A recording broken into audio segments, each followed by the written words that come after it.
অন্য সব আসরের চেয়ে এবারের বিপিএল একটু আলাদা। এবারের বিপিএল এর লোগো থেকে শুরু করে উদ্বোধনী অনুষ্ঠান, থিম সং, সবটা জুড়েই ছাত্র জনতার জুলাই বিপ্লবের ছোঁয়া। এবার সেটিও জায়গা করে নিয়েছে চিটাগং কিংসের জার্সিতে। 30 ডিসেম্বর থেকে মাঠে গড়াবে এবারের বিপিএল।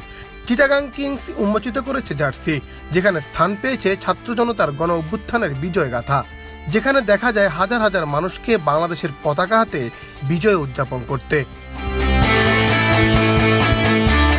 বুধবার সামাজিক যোগাযোগ মাধ্যম ফেসবুকে কিংসের পেজ থেকে জার্সির ছবি পোস্ট করা হয়।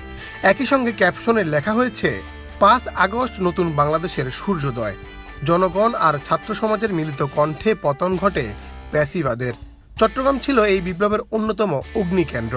মুক্তির শপথে গর্জে ওঠা ছাত্র জনতার ঢল বুকে পেতে নেয় বুলেট, ভেঙে ফেলে ফ্যাসিবাদের সব ব্যারিকেড।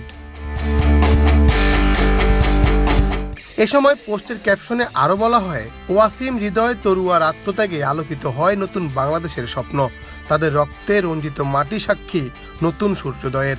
নতুন বাংলাদেশের চট্টগ্রামের এই গৌরবময় অধ্যায়কে স্মরণীয় করে রাখতে চায় চিটাগাং কিংস। বিপিএল এর চট্টগ্রামের প্রতিনিধিত্বকারীদের জার্সিতে তাই এবার অঙ্কিত থাকবে বিজয়ের অমর গাথা। ঐক্যের মন্ত্রে গাথা নতুন বাংলাদেশের অভ্যুদয়ের গল্প বলবে এই জার্সি।